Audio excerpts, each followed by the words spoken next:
rifle and pistol. I'm not going to blaze that trail here.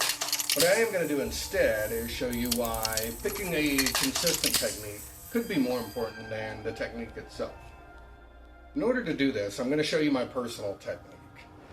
How I grip the rifle, how I grip the pistol magazine, I want to do them in the exact same way. Quite often we see that people will do the beer can grip, which is gripping the magazine like this. We'll also see the index finger up the spine, pointing towards where the bullet tip is. You know what? Better example here. We'll see gripping the magazine pointed towards where the bullet is expanding on. You'll more so see that one on pistol magazines, but for our purposes, we're going to show it both ways. I do kind of a little bit of a different one. First, let's take a look at the hand. I want the magazine to be in this part of my hand. Now, notice, if you will here, I can wrap my thumb around and I can wrap my index finger around. This gives me a pretty solid grip. It's not going anywhere. From here, I have additional fingers that can do other things, such as retrieving an empty magazine or a loaded magazine if needed. If there was a malfunction, I can clear that as well. Coming over the top to clear it even if. I can also, not quite on this model, a charging handle, but I could run the charging handle if needed. But I have extra fingers to do extra actions with. That's very important to me. Now regardless, if it's a rifle magazine or a pistol magazine, I do the exact same grip. For the purposes of demonstration, I will do this just with my pistol magazines here and using a magazine already in the weapon. So, I'm going to sweep from my belt line, my center line, over to my left.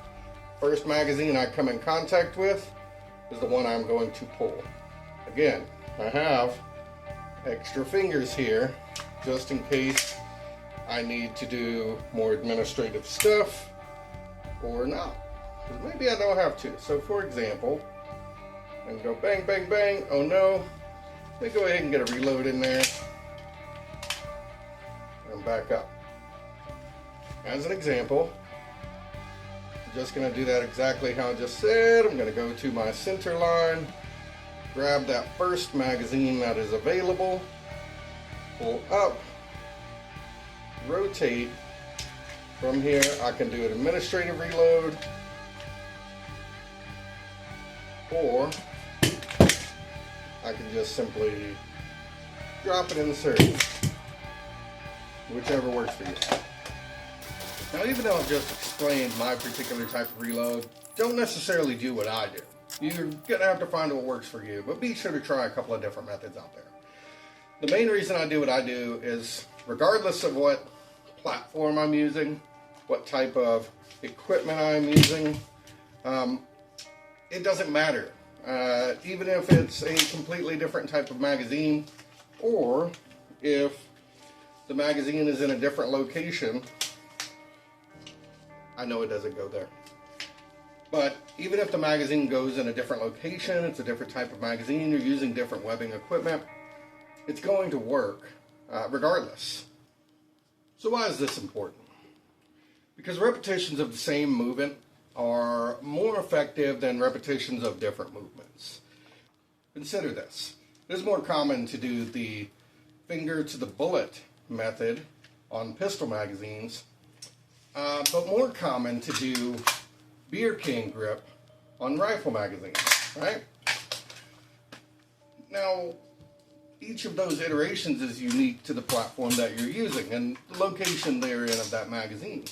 If I am going to go for a pistol or rifle magazine, I gotta grip this in a completely different way. Because if I do the same thing with the pistol mag, which you can do, but now I have to work around my digits being in the way.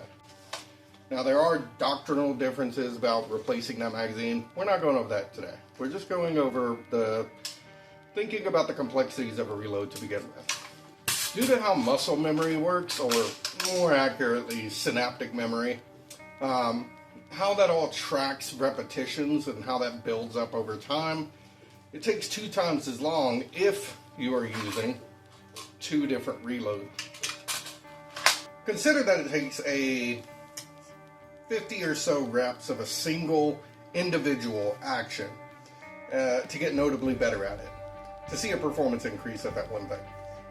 By the very loose numbers here, this is extremely dependent on the specific person, the specific task that's being performed. Now consider how many tasks are in a reload. Approximately 5.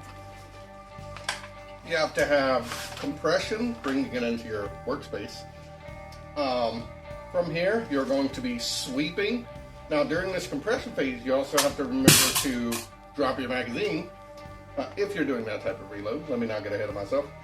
You're then going to need to sweep, grab, pull, and pivot, and return it into your weapon, and then ready it from there. Very simply put, this is approximately 5 distinct tasks.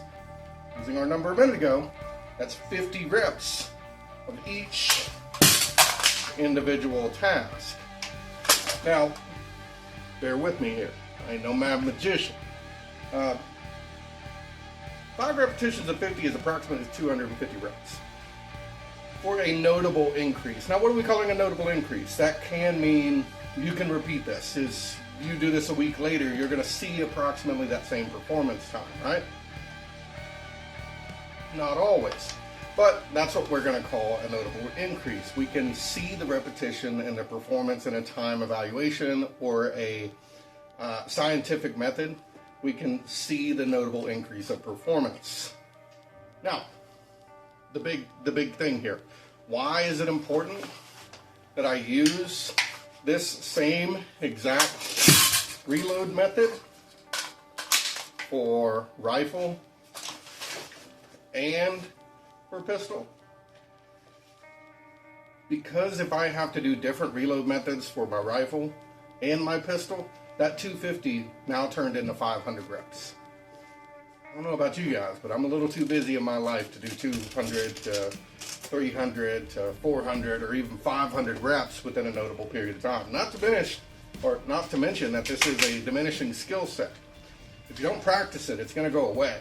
And we've often been able to see that no practice within approximately a month or so could show a lack in skills. You see this sometimes with competition shooters, that they go down for an injury and they can't perform those repetitions that they do. They're going to have a notable lack in performance by the time they need to perform. So what is the point of this? Life is full of complex challenges, and most of us cannot do this every single day. And that's fine. So pick a method that works for your needs and challenges that are unique to you, your body, and your gear and set, and use buzzword here, whatever your mission is every single day. Make sure to pick what works for you and get those repetitions in. If you are the finger to the bullet method, get those reps in. If you are the beer can grip guy, cool beans. Get your beer can grip in there. Just remember that you're going to be creating more work for yourself if you have different reloads for every single platform.